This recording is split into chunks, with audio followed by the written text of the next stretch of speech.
Ketua Departemen Sosial Pimpinan Pusat Nasyidul Aisyah Dede Dwi Kurniasih mengkhawatirkan fenomena buzzer mengancam kehidupan demokrasi. Kehadiran buzzer di media massa dan sosial dibentuk oleh pemilik modal yang kepentingan tertentu untuk mempengaruhi opini publik. Hal itu disampaikan pada program Dialektika TV-mu. Sehat-sehat ya, insyaallah. Dalam program Dialektika TV-mu yang membahas tentang kehadiran buzzer di media massa dan sosial dinilai sebagai perusak demokrasi. Fenomena buzzer memiliki efek negatif media sosial, sehingga mempengaruhi proses demokrasi yang berjalan di Indonesia. Ketua Departemen Sosial Pimpinan Pusat Nasyidul Aisyah Dede Dwi Kurniasih menyoroti fenomena buzzer jelas mengancam kehidupan demokrasi Indonesia. Fenomena buzzer akan terus terjadi selama pendidikan literasi lemah dan tidak ada etika dalam hal penggunaan media sosial. Buzzer dibayar untuk menyuarakan kepentingan pemilik modal dan tidak peka terhadap kebutuhan masyarakat secara mendasar.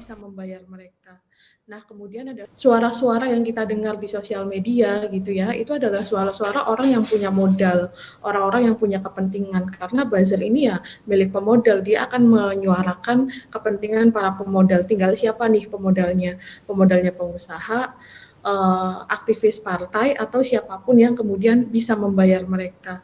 Nah, kemudian adalah yang kedua, teman-teman, akses kelompok rentan untuk menguasai isu publik ini akhirnya jadi berkurang, kayak yang saya bilang tadi di awal. Akhirnya suara rakyat ini akhirnya tenggelam, karena balik lagi mereka nggak punya modal, orangnya pun sedikit, bahkan nggak semua orang tahu bagaimana sih mengorganisir isu di sosial media. Katakanlah ada perempuan dan anak sebagai kelompok rentan, ada teman-teman difabel dan juga kelompok-kelompok rentan lain yang sebetulnya harusnya punya banyak panggung di media sosial. Karena apa, kita juga pengen tuh mengedukasi banyak orang bahwa selain kita ngobrolin politik, selain kita ngobrolin soal keberagaman yang akhirnya terpolarisasi hanya jadi dua kubu misalkan, kita tuh juga punya isu loh, ada soal bahasa isyarat yang sebetulnya itu menjadi hak banyak orang tapi itu jarang dibicarakan. Ada soal-soal lain, misalkan bagaimana sih akses publik itu harus ramah terhadap perempuan dan anak dan teman-teman difabel dan seterusnya. Rentan untuk menguasai. Selain itu, Dede Dwi Kurniasih menegaskan buzzer merupakan salah satu dampak negatif dari media sosial. Sebagai warga Muhammadiyah harus memiliki akhlak yang baik dalam menggunakan media sosial.